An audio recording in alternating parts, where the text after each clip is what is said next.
Hello guys, welcome to Cinema Supreme. My name is Karan. So guys, today we are going to talk about his Dark Materials TV series. So let's begin.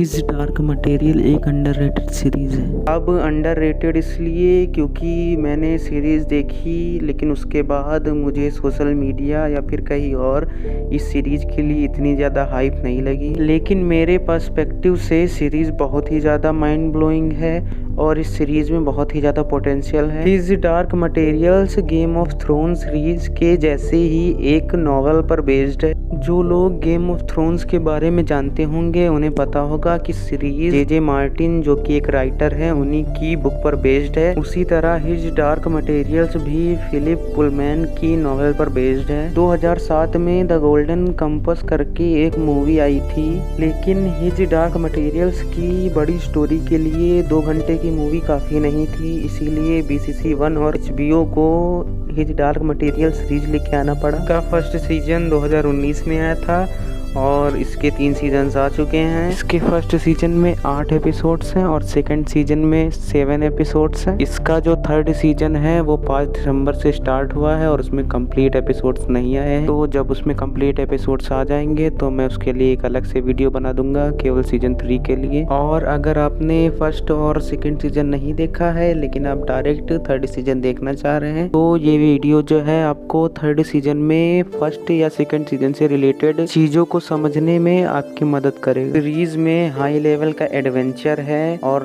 बहुत ही अच्छी mystery है और इसके VFX पे बहुत ही अच्छा काम किया गया है। इसकी स्टोरी बहुत ही ज़्यादा इंटरेस्टिंग है। सीरीज को बहुत ही कलरफुल और वाइब्रेंट दिखाया गया है। तो बात करें सीरीज की स्टोरी के बारे में तो सीरीज का मेन कैरेक्टर है लायरा ब्लैकवा, जिसे प्ले किया है डेफन कीन ने। सीरीज की स्टोरी इसी के सराउंडिंग रहेगी। सीरीज में बहुत सारे यूनिवर्स दिखाए गए हैं, यानी कि एक दूसरे के पैरेलल यूनिवर्स दिखाए गए हैं, बिल्कुल मल्टीवर्स टाइप। अब बात करते हैं लायरा के यूनिवर्स के बारे में, जो कि मेन यूनिवर्स होने वाला है। ज्यादातर स्टोरी इसी यूनिवर्स की होती है। लायरा का वर्ल्ड हमारे वर्ल्ड से थोड़ा अलग होता है। लायरा के वर्ल्ड में रहने वाले सभी ह्यूमंस की जो सोल होती है वो उनके साथ रहने वाले एक एनिमल में होती है, जिसे हम डीमन कहते हैं। ये जो डीमन है वो शैतान वाले डीमन से बिल्कुल अलग है। ये जो डीमन है वो कोई भी एनिमल हो सकता है, या फिर आप ऐसा कह सकते हैं कि लायरा के वर्ल्ड में जो ह्यूमंस की सोल होती है उसका फिजिकल फॉर्म एक एनिमल के रूप में होता है। तो जो ह्यूमंस के डीमन होते हैं लायरा के वर्ल्ड में वो कोई भी एनिमल्स हो सकते हैं। ह्यूमंस और उनके डीमंस के बीच में एक सेक्रेट और अटूट बॉन्ड दिखाया गया है। किसी भी ह्यूमन का डीमन उससे इतना ज्यादा कनेक्टेड होता है कि अगर डीमन को चोट पहुंचाई जाए तो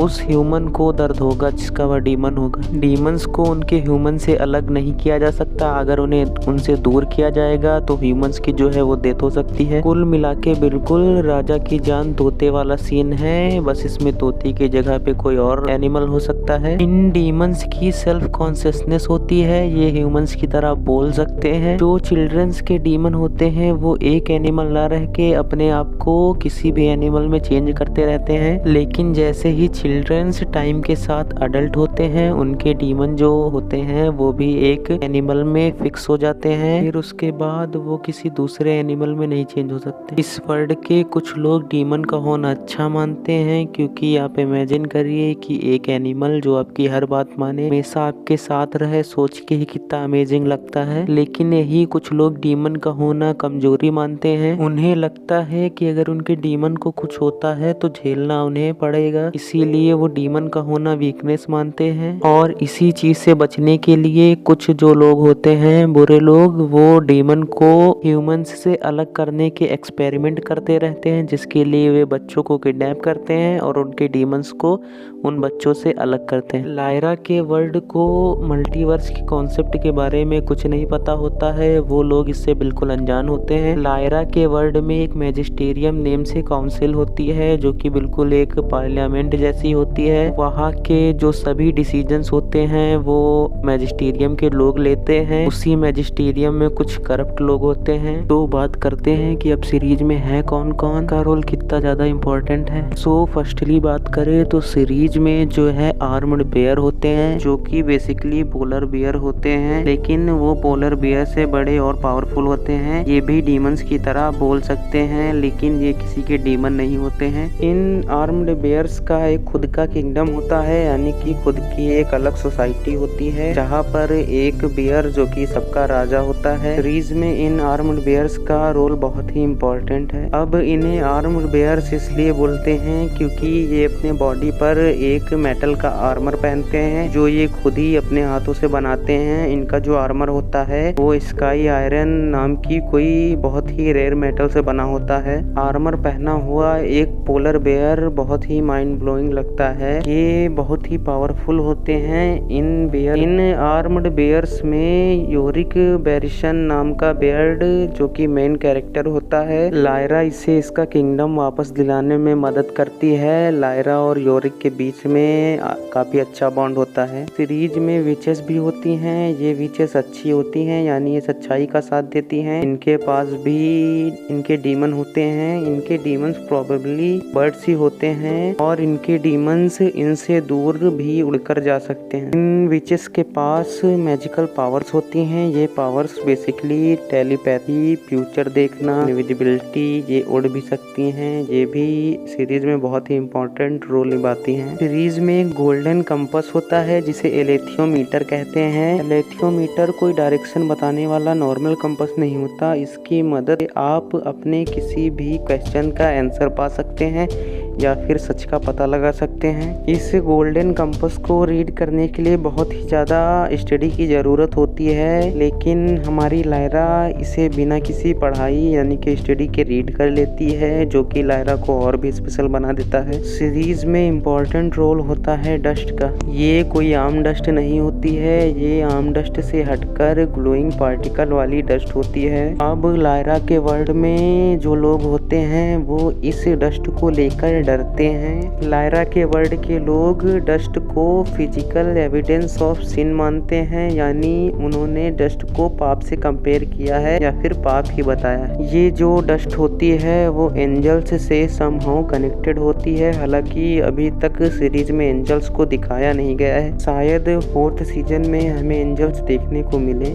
ज़्यादातर लोग डस्ट से डरते हैं, लेकिन कुछ लोग इस डस्ट को एक अपॉर्चुनिटी की तरह देखते हैं। वो इस डस्ट को डिस्कवर करना चाहते हैं। उन्हें लगता है शायद डीमन का डस्ट से कोई रिलेशन हो या फिर डस्ट का किसी और चीज के साथ कोई रिलेशन हो। डस्ट की खोज में लायरा के फादर जाते हैं जिनका नाम लॉर्ड आइजरियल होता है। अब बात करें लायरा की, तो लायरा को एडवेंचर बहुत पसंद होता है। वो अपने कॉलेज, जॉर्डन कॉलेज, जहाँ पर वह रहती है। सीरीज में जो विचेस होती हैं वो लायरा को लेकर हुई एक प्रोफेसी के बारे में बताती हैं, यानी कि एक भविष्यवाणी के बारे में बताती हैं। ये भविष्यवाणी ये होती है कि जो लायरा के यूनिवर्स की डेस्टिनी होती है, यानी कि जो लायरा का वर्ल्ड होता है उसकी डेस्टिनी अब लायरा के हाथ में ही होती है। लायरा को बाइबल के एडम ईव में से ईव से कंपेयर किया गया है, यानी कि जो सीरीज है वो क्रिश्चियनिटी को दिखा रही है। सीरीज में स्टार्टिंग में चीजें बहुत ही स्मूथली चलती हैं, लेकिन जब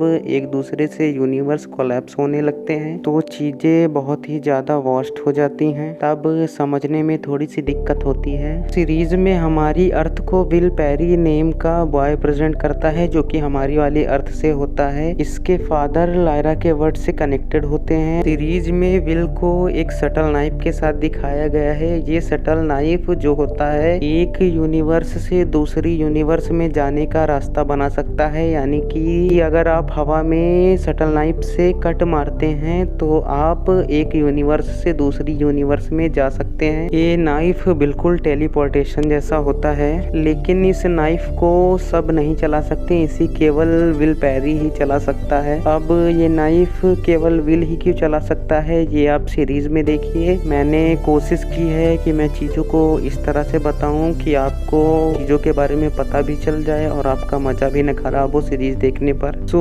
बेसिकली सीरीज में यही सब चीजें हैं। मेरे हिसाब से सीरीज बहुत ही माइंड ब्लोइंग है। सीरीज में बहुत ही ज्यादा पोटेंशियल है। इसका जो नेक्स्ट सीजन आने पर इसकी हाइप और भी ज्यादा बढ़ सकती है। लायरा के वर्ड की डेस्टिनी लायरा और विल पे डिपेंड करती है। अब आगे क्या होगा ये तो थर्ड सीजन में ही देखने में पता चलेगा। सो गाइज वीडियो को यहीं पे खत्म करते हैं। जाने से पहले प्लीज चैनल को सब्सक्राइब कर दीजिए और बेल आइकन को भी प्रेस कर दीजिएगा। वीडियो को लाइक कर दीजिए और कमेंट में अगर मेरे लिए कोई एडवाइस हो तो वो भी बताइए। और अगर आप सीरीज देख चुके हैं तो बताइए आपको सीरीज कैसी लगी। और हाँ, अगर आपको सीरीज में किसी टॉपिक या कॉन्सेप्ट को लेकर वीडियो चाहिए तो आप मुझे कमेंट्स में जरूर बताइए और प्लीज मेरे चैनल को सपोर्ट करिए। तो मिलते हैं नेक्स्ट वीडियो, तब तक के लिए बाय।